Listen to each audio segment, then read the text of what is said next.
Hey, I'm Jim and this is the story of my brother Michael. I grew up in a family where honesty was a given, and Michael, my older brother, embodied both hard work and generosity. He opened his first restaurant at 25, and by 28, he was running two. People love him. He makes things happen. He's the guy who'll hand you his jacket without asking, who never complains. He's got a heart as big as his dreams. But Rachel, his fiancée? I'm not so sure about her. On the surface, she's everything you'd want, beautiful, confident, polished. But there's a part of me that doesn't quite trust her. I can't put my finger on it, but it's there. It's the way she always pushes for more, bigger, better, flashier. Designer clothes, new cars, dream vacation houses, all of it seems to come at Michael's expense, and I don't know how I feel about that. 8 months before their wedding, Michael was talking about nothing but her. How they were perfect for each other, how he couldn't wait for the future. I wanted to believe him, but I started noticing things. The way she'd mentioned spending money, how she nudged Michael into bigger purchases. It felt off, like she was in this for the life he could give her, not for him. So when I went to Boston for a business conference, I didn't expect much to happen. Rachel had tagged along for wedding planning, looking at venues, she said. But what I saw wasn't a venue tour. I spotted Rachel at a cafe, laughing with a guy I didn't recognize. They were too close, the way they leaned in, their body language so familiar, so intimate. I didn't need to be told who he was. Something was wrong. She caught sight of me and froze. Her smile was too wide, her eyes too quick to dart to him. "Jim! What are you doing here?" she said, trying to act casual. I couldn't let it go. "Who's this?" "This is Chris," she said, almost too fast. "He's an old friend. He's gay. We're just looking at some wedding venues." Her words didn't sit right with me. Chris? Gay? Maybe, but the way they were acting didn't add up. And dress shopping? What did that have to do with anything? I didn't want to escalate things right there, so I kept my tone light. "Sounds great. I'll let you get back to it." But the moment I got back to the hotel, I called Michael. I told him what I saw, how close Rachel and Chris were, how it didn't feel like just friendship. Michael's response was what I expected, silence, then a long sigh. "I didn't know about Chris," he said quietly. "But I'll talk to her." I didn't push it. He wanted to believe in her, and maybe I was overreacting. But I couldn't shake the feeling something wasn't right.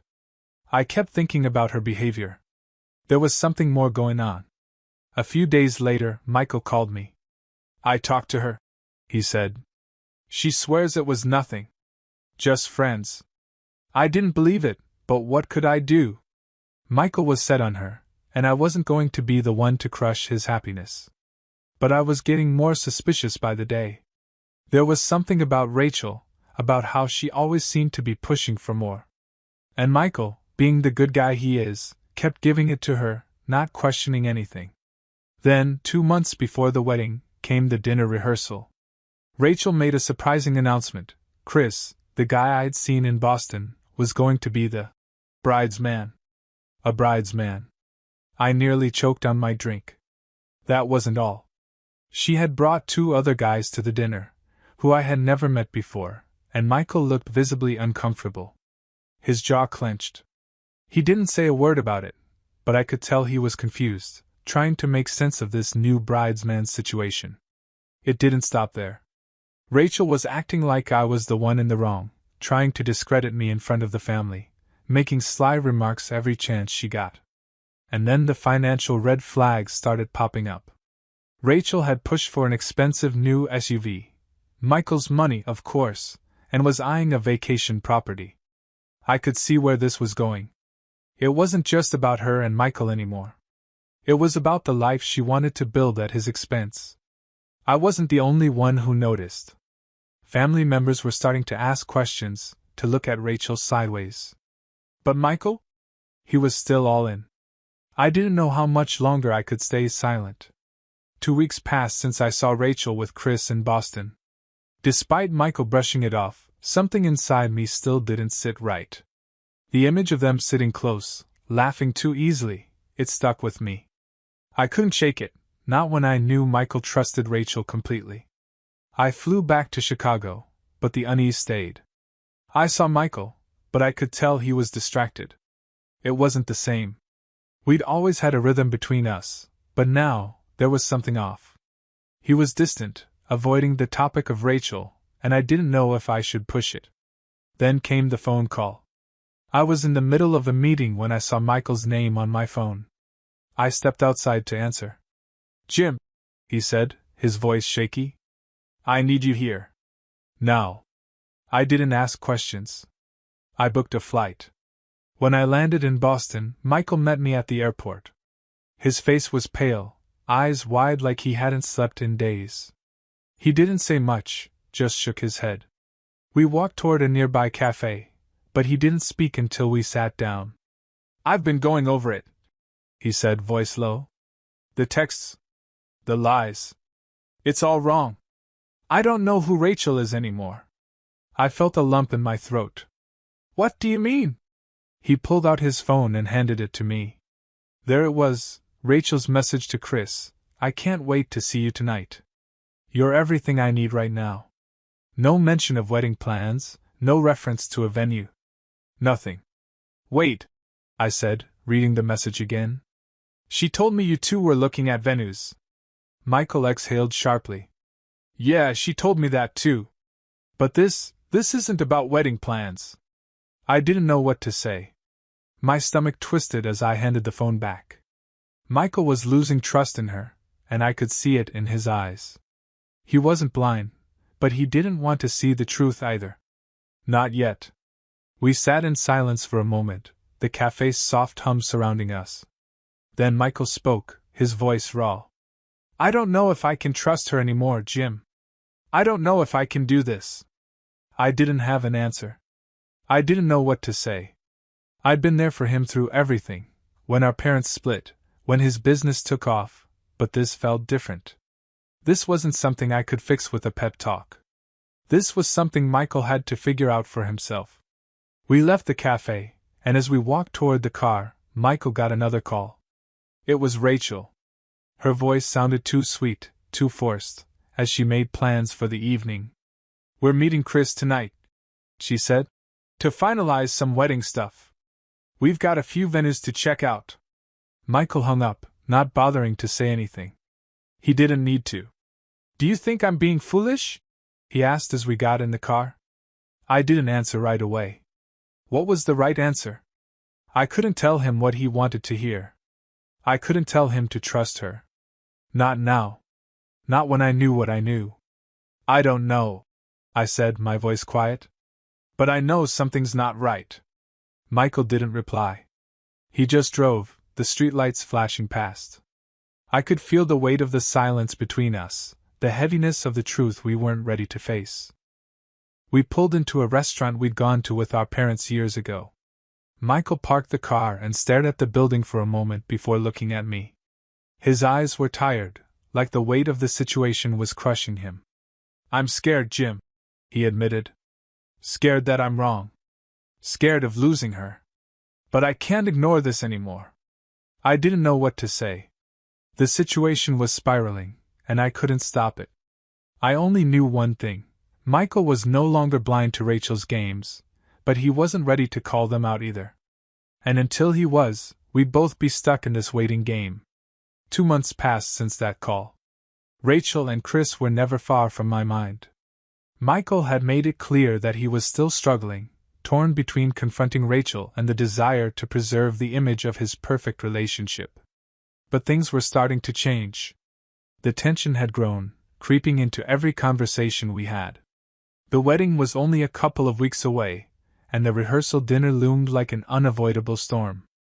I was back in Boston for the event, watching Michael as he moved through the crowd. He was quieter than usual, his face set in that familiar, uncomfortable expression. And there, standing by the buffet table, was Rachel. I watched as she laughed too loud, her arms draped around Chris, her old friend, the one who, according to her, had nothing to do with the wedding. Then came the surprise. Rachel walked up to Michael and me, pulling Chris along. She smiled like everything was fine. "I'd like you both to meet someone," she said. "This is Chris, my bridesman." I felt my stomach twist. Bridesman. The word hung in the air, mocking me. A sudden hush seemed to fall around the room. Chris was clearly out of place, his awkward grin making it worse.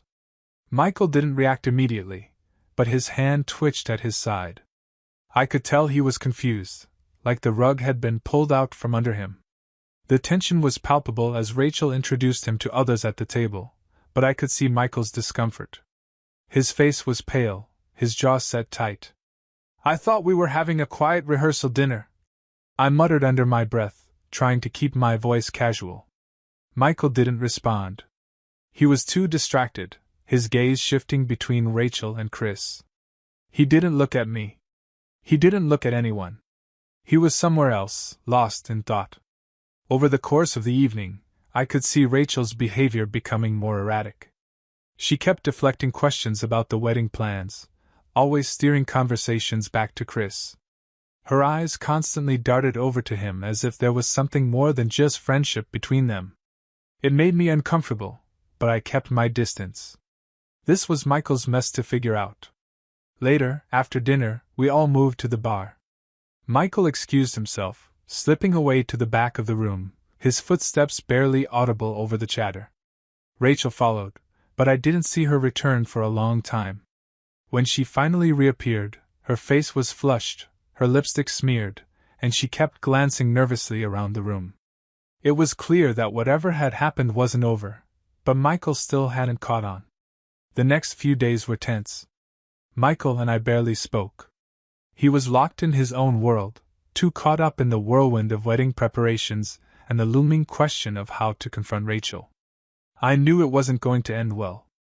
But there was something else, the financial strain that had started to surface. Rachel had bought a new SUV, and Michael had been strangely quiet about the expense. Worse, there was talk of a vacation property she wanted to buy, with plans to use Michael's money to fund it. The cracks were showing, but Michael refused to see them. At least, not yet. It wasn't until the wedding venue tour that everything finally came crashing down. Rachel had insisted it was just a routine check, the kind of thing any couple would do before committing. But the look on Michael's face as we entered the venue was enough to tell me he knew something was off. The grand hall, the elegant decor, it all seemed like a carefully curated illusion, one that was falling apart at the seams. We were waiting in the lobby when Rachel walked in, looking more flustered than usual. I could see her eyes darting around the room as if expecting someone. And then he appeared, Chris. As if on cue, he was standing there in the doorway, a wide grin plastered on his face. My stomach churned. "Chris," Rachel said, with too much enthusiasm. She hugged him, holding on a bit longer than necessary. Michael shifted uncomfortably at my side, his face pale. "We're just finalizing a few things for the wedding," she explained, but there was a forced edge to her voice. Michael didn't respond. He barely even blinked as Rachel led Chris away, her arm linked with his. It wasn't the way you would act with a friend, especially not with your fiancé watching. I had a feeling something big was about to happen, but I didn't know how or when. The entire scene felt wrong, like everyone was playing a part in a play where they didn't know their lines. Michael was still too quiet, too lost in his thoughts to notice the obvious. As the day dragged on, I saw more signs of Rachel's erratic behavior. It was subtle, like a crack in a vase that spreads until it shatters. She was buying things, more expensive jewelry, trips she had yet to mention to Michael, little luxuries she hadn't seemed to care about before. It all pointed to something bigger, but I wasn't sure how to bring it to light without ruining everything. The breaking point came later that afternoon. As we gathered for drinks at the venue's bar, I noticed Michael was standing near the window, his gaze fixed on the far side of the room. He was barely holding it together, but his attention was unwavering. I followed his line of sight and saw Rachel, Chris, and two other guys. They were laughing too loudly, huddled close together in a way that made my skin crawl. I made my way over, standing behind Michael, hoping he hadn't seen yet. "You okay?" I asked, trying to keep my voice casual. He didn't answer right away. I could feel the tension in his shoulders, his body rigid, like he was holding back from doing something he'd regret. Finally, he spoke. "I don't know what's going on. I don't know who she is anymore." Before I could respond, Rachel turned and caught sight of us. Her smile faltered, just for a second, before she quickly regained her composure. "Everything's fine," she said, her voice too sweet. "Chris is just helping with a few last-minute details." Michael didn't even flinch. He just nodded, but I could see it in his eyes. He knew. Something wasn't right. But Rachel wasn't ready to let go of the charade. That night, as we were walking back to the hotel, I got a call from an unknown number. I didn't recognize the area code, but something urged me to answer. When I did, the voice on the other end was shaky, almost frantic. "It's about Rachel," the caller said. "I have something you need to see." I didn't hesitate. I took down the address, and within the hour, I was sitting in a dimly lit cafe with a man I'd never met before. He slid a folder across the table to me, the contents inside making my blood run cold. There, in black and white, were photos, Rachel, Chris, and others. Pictures from the past few months, taken at private locations, some of which Michael had never been told about. There were intimate shots, suggestive enough that even Michael, with all his trust in her, wouldn't be able to ignore the truth anymore. I left the cafe, my mind racing. The photos were damning, and they were all I needed to bring everything to light. I had no idea how Michael would react, but I knew one thing: this wedding was never going to happen. The wedding day arrived, but it didn't feel like any wedding I'd ever been to. There was no excitement in the air, no joy or anticipation. The moment I walked into the venue, I knew it wasn't going to happen. Michael looked like a man walking to his own execution, his face pale, his body stiff with the tension he'd been carrying for months. Rachel, on the other hand, had perfected the act. She moved around the room like a star, chatting with guests, flashing that fake smile she'd been wearing for weeks. But the cracks were showing. Her eyes darted toward Chris and the other guys more than once. Every time she looked at Michael, I could see the distance between them, the chasm that had grown so wide it couldn't be ignored. I stood at the back of the room, watching it all unfold.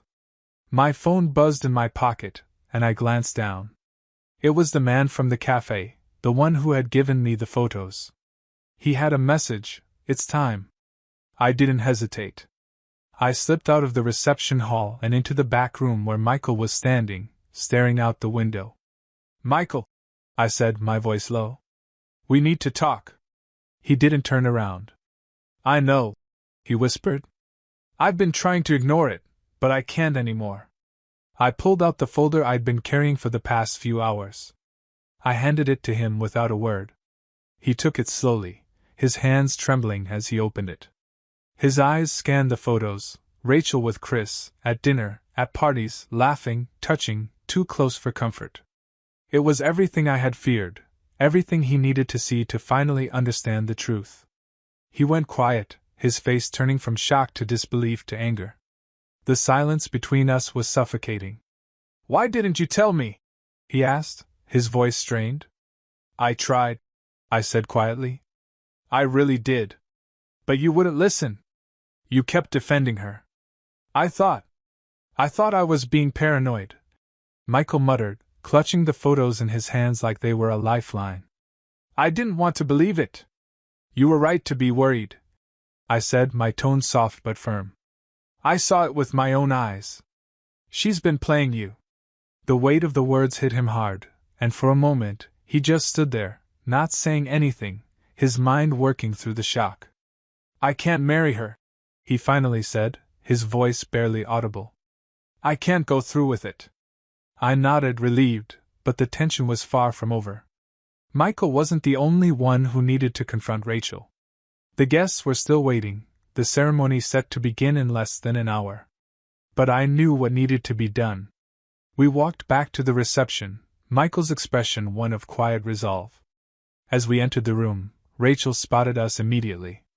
She froze, a nervous look flickering across her face, but it was too late. Michael stepped forward, clearing his throat. "We need to talk," he said, his voice steady but firm. "Everyone, please listen."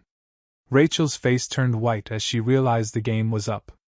Her eyes shifted toward Chris, who stood at the edge of the crowd, waiting for the fallout. Michael's voice rose above the murmur of guests. "This wedding is over. I'm done." The gasps from the crowd were audible, but Rachel was quick to respond. "You're making a mistake," she cried, stepping toward him. "You can't do this." But Michael stood his ground. "I've seen enough. The lies, the spending, the affair. You've been using me for months, Rachel." The room went silent, every eye on them. Rachel's face twisted in anger, but there was no more pretending. The truth had finally come out. The aftermath was a blur. Rachel tried to salvage the situation, but it was too late. Michael was done. He called for the wedding to be cancelled, and the guests began to filter out, murmuring and whispering about what had just happened. As the dust settled, I could see the weight lift from Michael's shoulders. He wasn't happy, but he was free. The road ahead wouldn't be easy, but he had taken the first step. As for Rachel, she was left standing there, humiliated and alone, the walls she'd built around her unraveling one by one.